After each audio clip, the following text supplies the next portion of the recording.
దేవునికి స్తోత్రములు. దేవుని వాక్యాన్ని మనం ధ్యానించబోతున్నాం. దయచేసి బాగా జాగ్రత్తగా వినాలి. అందరూ కూడా ఆలోచించాలి.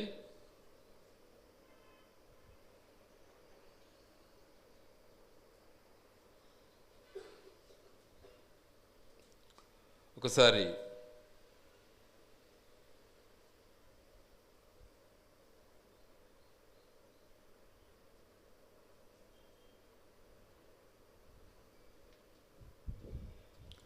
ఈ భాగాన్ని చదువుకుందాం. రెండవ వచన భాగాన్ని చదువుకుందాం.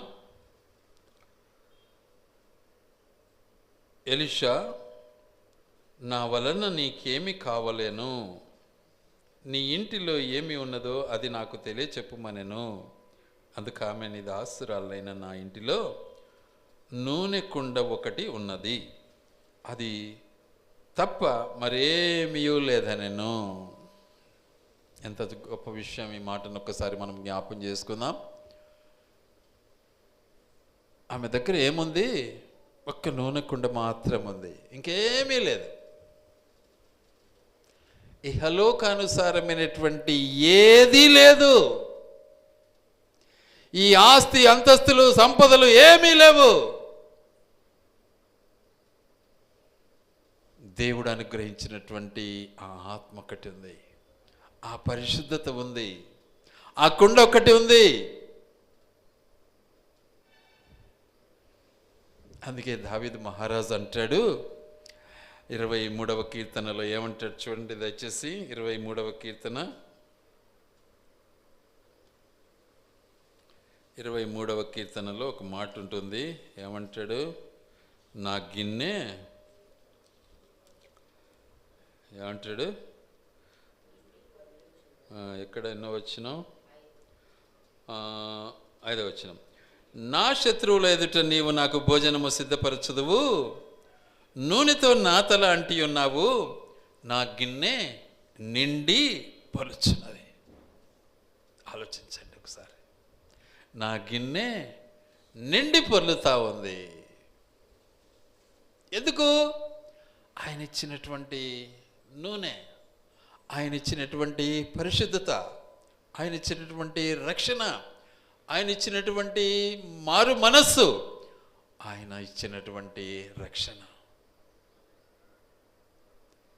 మన జీవితంలో ఏలాలి మనల్ని. అప్పుడు అది మనం అందరికీ పంచుకోగలం.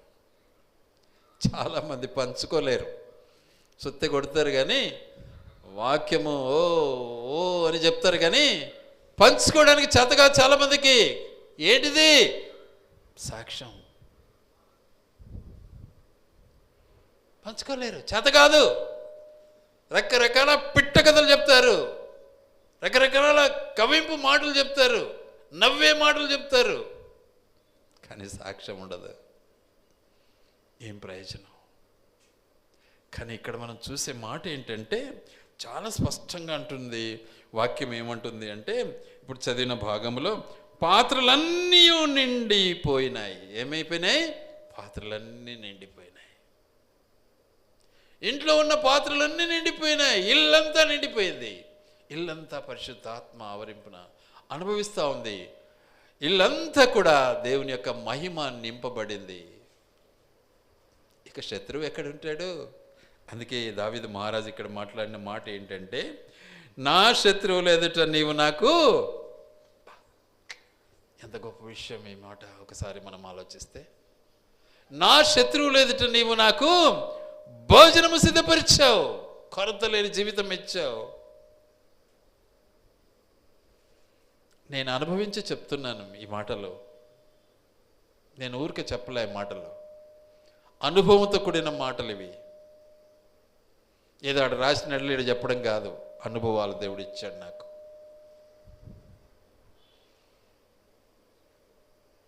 దేవుని యొక్క సన్నిధిని గడపటంలో కొరత లేని జీవితం నీకు ఇస్తాడు దేవుడు. ఇచ్చాడు. ఏమైపోయింది? కుండలు నిండిపోయినాయి. కుండ నిండిపోయింది, గృహం నింపబడింది. ఇక శత్రువు నిన్ను బానిసగా ఎలా పిలవగలడు? చెప్పాలి అంటే నీ పరిశుద్ధత ద్వారా, నీ ఆ నూనె ద్వారా నీవు ఆ శత్రువును కొనేయచ్చు. దేవుడి లోకాన్ని జయించాడు, కొన్నాడు. దేంతో? పరిశుద్ధతతో. ఆ పరిశుద్ధతలో ఏముంటుంది? అమూల్యమైనటువంటి, స్వచ్ఛమైనటువంటి, పరిశుద్ధమైనటువంటి ప్రేమ దాగి ఉంది. తగ్గింపు జీవితం ఉంది, లోబడే స్వభావం ఉంది, విధేయత ఉంది. అందుకే హెబ్రీ పత్రికలు మనం చదివాం. ఏమంటాడు అక్కడ? హెబ్రీ పత్రిక బహుశా 5:8 చూడండి దయచేసి. 5:8 లేక 8:5?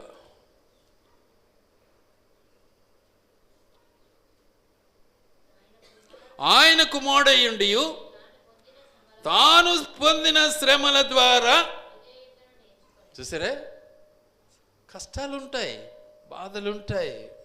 విధవరాలైపోయింది, చిన్న పిల్లలు అయిపోయారు, వాళ్ళు మాట్లాడుతుంటే ప్రాణం పోతూ ఉంటుంది, ఒక ప్రక్క పొడిచినట్లుంటుంది, బాధ వస్తుంది, ఏడుపు వస్తుంది, కృంగిపోతూ ఉంటారు. కానీ అలాంటి పరిస్థితిలో ఆ విధేయత నిన్ను కాపాడుతుంది. అయ్యా నా భర్త నీకు తెలిసినట్టులో దేవుని యందు భయభక్తులు కలిగినటువంటి నా భర్త, ఈరోజు నేను బానిసగా నా బిడ్డలను పంపాలి అంటే ఎలా? లోకంలోనికి పంపాలి అంటే ఎలా? ఈరోజు మనం ఎక్కువగా లోకంలో చూస్తాం, లోకాన్ని ఆశిస్తాం, లోకంలోనికి మన పిల్లలను ప్రేరేపిస్తాం, లోకానుసారంగా నడుచుకోవడానికి ప్రయత్నిస్తాం. ఏం చేస్తున్నావు? నీ బిడ్డలు నువ్వు బానిసలుగా చేస్తున్నావు. ఆలోచించుకో. కాబట్టి దేవుడు ఎంత స్పష్టంగా మనతో మాట్లాడుతూ ఉన్నాడు. నీ కుండ నింపాడు అంటే నీ బిడ్డలను ఏం చేశాడు? దేవుడు బానిసత్వం నుంచి విడిపించాడు.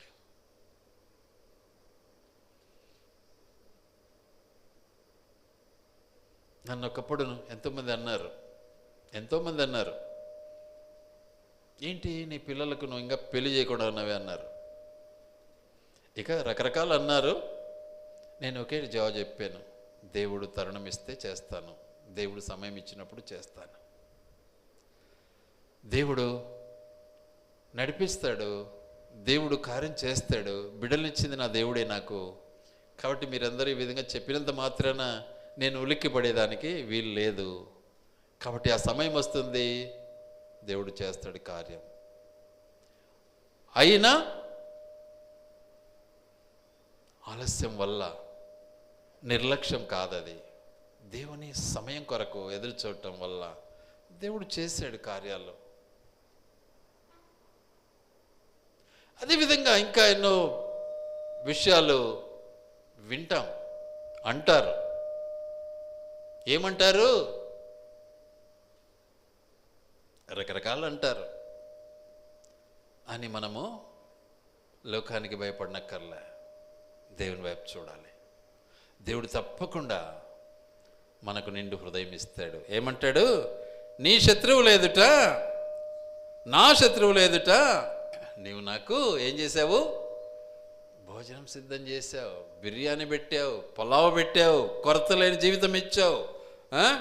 తర్వాత నా తల నూనెతో అంటి ఉన్నావు, నా తల నూనెతో అంటి ఉన్నావు అంటే నాకు నెమ్మది ఇచ్చావు, నాకు సమాధానం ఇచ్చావు, నాకు చల్లదనం ఇచ్చావు, నాకు పరిశుద్ధత ఇచ్చావు. ఇక నాకు కొదవలేదు. కాబట్టి నా గిన్నె, నా కుండ నిండి పొర్లిపోతా ఉంది. దిగులు లేక నాకు నా దేవుడు ఉన్నాడు, నాకు చాలు.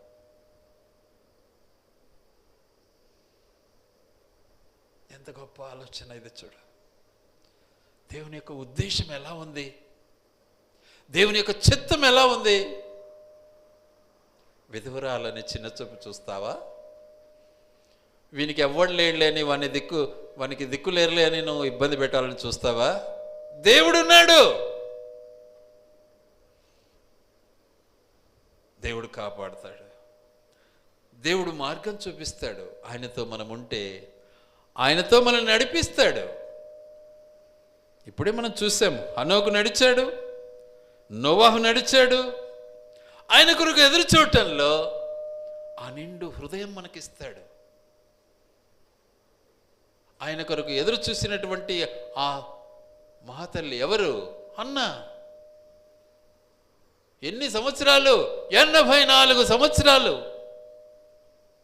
ఏం చేసింది? ఏమైంది? తన యొక్క ఉపవాస ప్రార్థనలో ఏమాత్రమే కానీ నిర్లక్ష్యం కాకుండా దేవుని కొరకు ఎదురు చూసింది. దేవాది దేవుడు, దేవుని కుమారుడుగా ఆమె కళ్ళతో చూడగలిగింది. నువ్వు నేను చూడమేలే, అసలు మాకు తెలుసులే అంటాం, అన్నీ అంత అబద్ధమే. కాబట్టి ప్రభువులో మనం కొనసాగు నిమిత్తము దేవుడు మనతో మాట్లాడుతున్నటువంటి ప్రతి మాటను మనం బహు జాగ్రత్తగా వినడం నేర్చుకోవాలి. అలా మనం వినలేకపోతే, అలా మనము అనుభవించలేకపోతే మనము దౌర్భాగ్యులమైపోతాం. వాస్తవానికి ఎన్నో కష్టాలు, ఎన్నో బాధలు మనకు బాగా తెలుసు. ఇజ్రాయేలీలు ఐగుప్తులో ఉన్నప్పుడు ఎంత కష్టం, ఎంత భయంకరమైనటువంటి ఇబ్బందులు అనుభవించారు వాళ్ళు. అసలు వాళ్ళు కూర్చునేదానికి సమయం ఇవ్వలే, నిలబడుకునేదానికి సమయం ఇవ్వలే. ముసలి ముతక పిల్లలు అందరూ కష్టపడ్డారు. దేవుడు చూస్తూ చూస్తూ చూస్తూ ఏం చేశాడు? వాళ్లకు ఒక్కసారిగా విడుదల ఇచ్చాడు. మోషేని పంపించాడు. ముందు మోషేకి అక్కడే ట్రైనింగ్ ఇచ్చాడు, ఆ పరిసరం అంతా చూపించాడు, అక్కడే రాజుగా ఏలాడు. ఆ తర్వాత అక్కడి నుంచి మోషే ద్వారానే బయటికి తీసుకొచ్చాడు ఇజ్రాయేలీలు. ఇది దేవుని యొక్క సంకల్పం. ఇది అందరితో కాదు, మనుషులతో అయ్యే పని కాదు ఇది. గనుక దేవుడు మనతో మాట్లాడే ప్రతి మాటను మనం జ్ఞాపం చేసుకోవాలి. అందుకనే నిజంగా ఆ గిన్నె మనలో ఏమై ఉండాలి? ఎల్లప్పుడూ పరిశుద్ధాత్మతో నింపబడినట్లయితే శత్రువు ఏమైపోతాడు? పారిపోతాడు. శత్రువు ముందు మనల్ని దేవుడు ఏం చేస్తాడు? ఉన్నతమైనటువంటి స్థానంలో పెడతాడు. కాబట్టి ఆయన మన కొరకు చేసినటువంటి గొప్ప కార్యం ఏంటిది అంటే శత్రువులందరినీ కూడా నాశనం చేసేసాడు. చూద్దాం ఆ మాటను ఒక్కసారి. యోహాను సువార్త 16వ అధ్యాయం.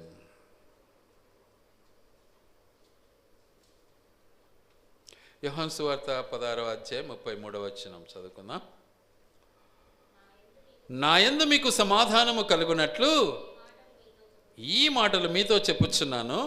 లోకములో మీకు శ్రమ కలుగును, అయినను ధైర్యం తెచ్చుకునండి, నేను లోకాన్ని జయించిన. ఇప్పుడు లోకానికి మీరు బానిసలు కారు. ఇక లోకం మిమ్మల్ని ఏం చేసుకోలేదు. మీరు ధైర్యంగా ఉండండి. కారణం ఆయన నడక, ఆయనతో జీవించటం, ఆయనతో నడవటం మనం చూసాం. నోవాహు దేవునితో నడిచెను అని ఉంది.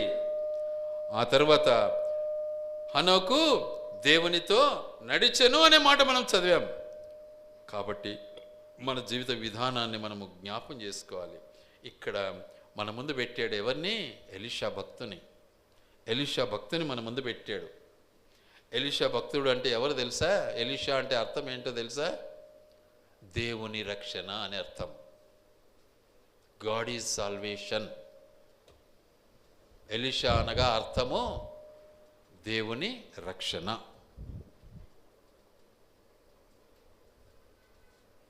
కాబట్టి దైవజనుడుగా రక్షణను పంచేవాడుగా ఉండాలి. చాలామంది ఈరోజు రక్షణ కాదు పంచుతూ ఉండేది. ఏం పంచుతున్నారు? పిట్ట కథలు, నవ్వింపులు, రకరకాల ఇహ సంబంధమైనటువంటి ఇంకొకటి పెడతారు. ఏమని? స్వస్థత. రక్షణ వద్దు, స్వస్థత కావాలా? దానికైతే పడి చేస్తూ ఉంటారు ప్రజలే. బైబిల్ పట్టుకునే వాళ్ళు చాలామంది దానికే పడి చేస్తూ ఉంటారు. రక్షణ వద్దా నీకు? కాబట్టి మన యొక్క పరిస్థితులను మనము చక్క పెట్టుకోవాలి. మన గిన్నె నిండి పొర్లి పారాలి. శత్రువు ఎదుట నిమ్మలంగా సమాధానంగా మనం ముందుకు సాగాలి. తద్వారా నిజంగా కృతజ్ఞత కలిగి ఉండాలి. ఎలా ఉండాలి? కృతజ్ఞత. అయిపోయిందిలే, నా గిన్నె నిండిపోయింది, నా ఇల్లంతా నిండింది, నా కుండలన్నీ నిండిపోయినాయి, ఇక నాకు ఇబ్బంది లేదులే, నేను అప్పులని కట్టేసుకుంటాలే, ఇంకా నాకేం పర్వాలేదులే అని ఆమె ఏం చేసింది? ఇంట్లో పడుకునిందే? పడుకోలే. జాగ్రత్త. చాలా చక్కగా ఉంది. ఆమె దైవజనుడైన అతని యొద్దకు పరిగెత్తుకుంటూ పోయింది. కారణం కృతజ్ఞతాభావం కలిగినటువంటి జీవితం క్రైస్తవుంది. ఈ రోజుల్లో కృతజ్ఞత లేదు, మర్చిపోతున్నారు, దొంగలైపోతున్నారు, కృతజ్ఞత లేని బ్రతుకు జీవిస్తూ ఉన్నారు.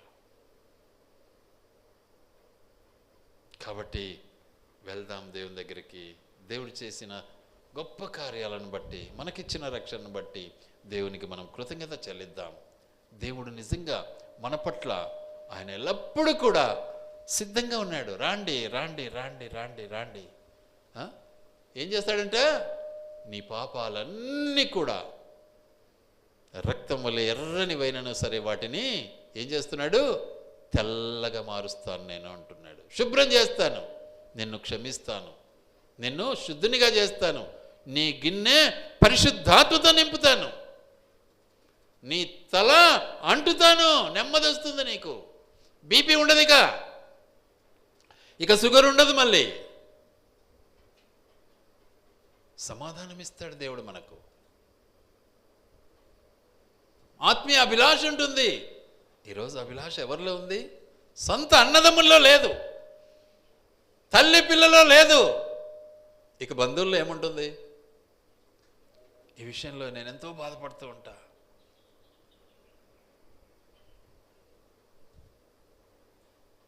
కాబట్టి తెలుసుకుంటున్న మనమైన ఆ అనుబంధాన్ని అనుభవించడం నేర్చుకుందాం. అలా మనం ఉండలేకపోతే బైబిల్ చదివి వేస్టే, ప్రార్థన చేసి వేస్టే. వీటికి అనుగుణంగా మనం జీవించలేకపోతే మన జీవితాలు పనికిరానివే. కాబట్టి నూనె ఉంటేనే, పరిశుద్ధత ఉంటేనే, కరెంటు ఉంటేనే లైట్ వెలుగుతుంది, నూనె ఉంటేనే దీపం వెలుగుతుంది, పరిశుద్ధత ఉంటేనే నువ్వు పంచుకుంటావు. పరిశుద్ధత లేకపోతే ఎలా పంచుకోగలవు? బిగబట్టుకుంటావు, వదలలేవు, చేత కాదు. ఎంతోమంది భక్తులను కళ్ళతో చూస్తున్నా ఈరోజు నేను. అబ్బా ఏం చెప్తారులే దేవుని మాటలు, కానీ పంచేది ఉండదు. ఎంత మోసం! కాబట్టి మన బ్రతుకును ఒకసారి పరిశీలించుకుందాం.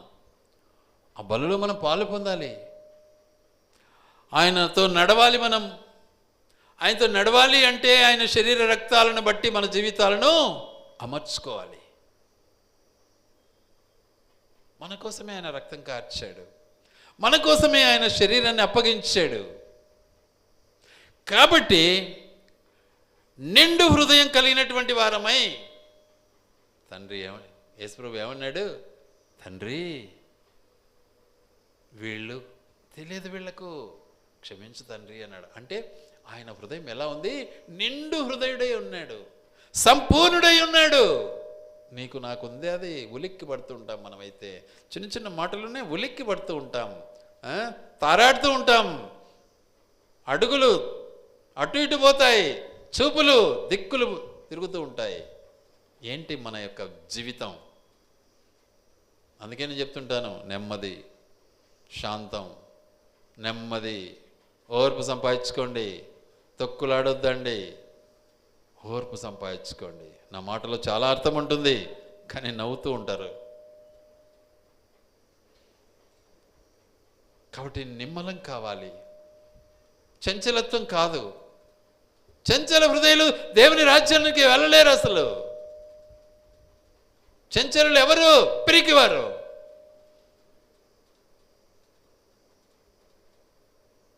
ఎంత కష్టమైనా, ఎంత బాధ అయినా, ఎంత ఏదైనా ఓర్చుకోవాలి. ఇప్పుడు మహాతల్లి ఎంతమందికి పోయి చెప్పుకున్నది?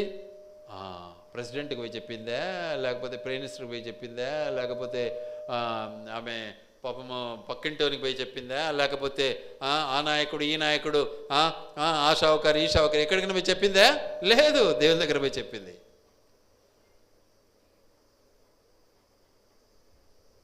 కాబట్టి కొరత లేని జీవితం దేవుడు ఇస్తాడు మనకు, స్వాతంత్రాన్ని దేవుడు మనకి ఇస్తాడు. బానిసలంగా ఉండకూడదు మనం. అట్టి దేవుని రాజ్యానికి మనం వారసులు కావాలి. వారసులు కావాలి అంటే ఆయనతో మనం నడవాలి. ఆయనతో మనం నడవాలి అంటే ఆయన శరీరము ఆయన రక్తము మనకు సాదృశ్యంగా ఇచ్చాడు దేవుడు.